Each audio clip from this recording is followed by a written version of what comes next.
by Democratic Congressman Greg Casar from Texas, who serves as whip of the Progressive Caucus. And it's so good to have you here, as we just learned that the chair of your caucus, Pramila Jayapal, is a no on this bill. I know you were leaning no. Where are you right now? How will you vote when this bill reaches the House floor?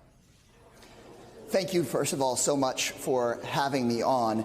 And I, alongside the chair, are not planning on voting for this deal. And let me tell you why. Because it isn't a deal, it's a ransom payment. With all due respect to the reporter that was just here before me, who said this can be described in 2 words as divided government, I think that's actually a misframing of what's going on. This can be described in 2 words, and it is hostage situation.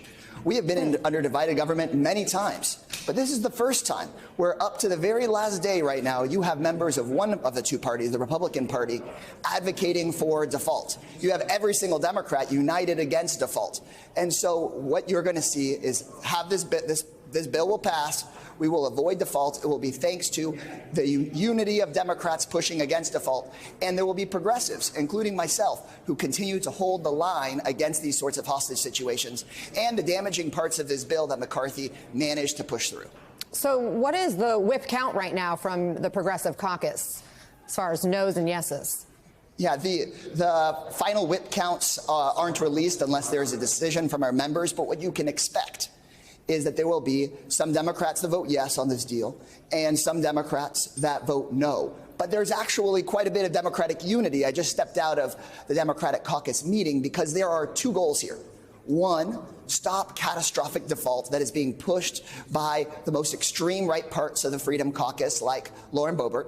That's step 1. And step 2, try to lessen the harm to working families, because we know that McCarthy's bottom line, what it was in this deal at the end of the day, it wasn't about the deficit. What he pushed for at the end of the day was cutting IRS programs that go after billionaire tax cheats and his big corporate contributors. This Congressional Budget Office just said that increases the deficit. But at the end of the day, that's what's part of this deal. That's part of what he was able to extract. I appreciate that the president reduced the ransom payment as much as possible, but let's not kid ourselves. It's a ransom payment. Well, you say that there's unity on the Democratic side. However, you are not united with the direction your president, the leader of your party, wants to go with this particular bill. And you bring up the impact on working Americans. Many in your caucus have expressed concern about changes to the work requirements for people to get assistance like food stamps. Well, you also mentioned the Congressional Budget Office, and they scored this bill. I know you're familiar with what they wrote here. It said, on average per month, 78,000 people would actually gain benefits like food stamps. Does that address your concern? Does that not sound like a positive here? Let me take both of those questions in turn. First, let me talk about the food stamps issue.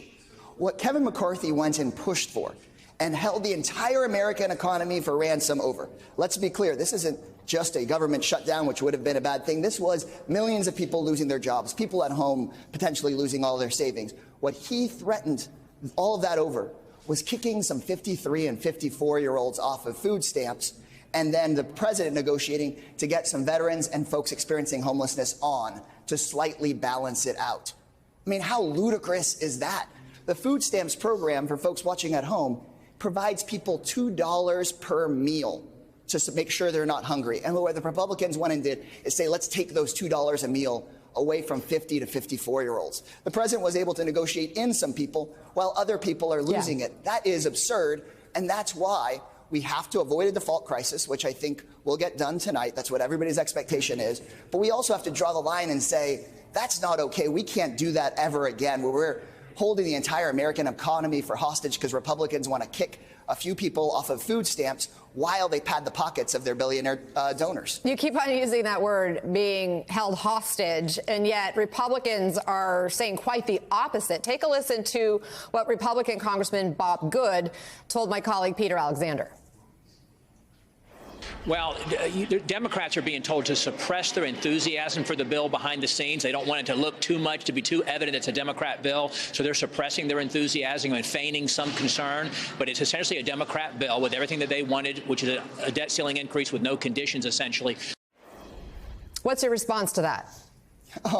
Man, what he is, I mean, Matt Gaetz said himself, He said, I don't want to negotiate with my hostage. Donald Trump said, do a default. For them to say that what the Democrats want is a debt ceiling increase is frankly unpatriotic, it's immoral, and it's dangerous, because every single Congress for generations has come together in a bipartisan way and said, America can pay its bills. And what Congressman Good just said is Democrats are getting what they want by making sure millions of people don't lose their jobs.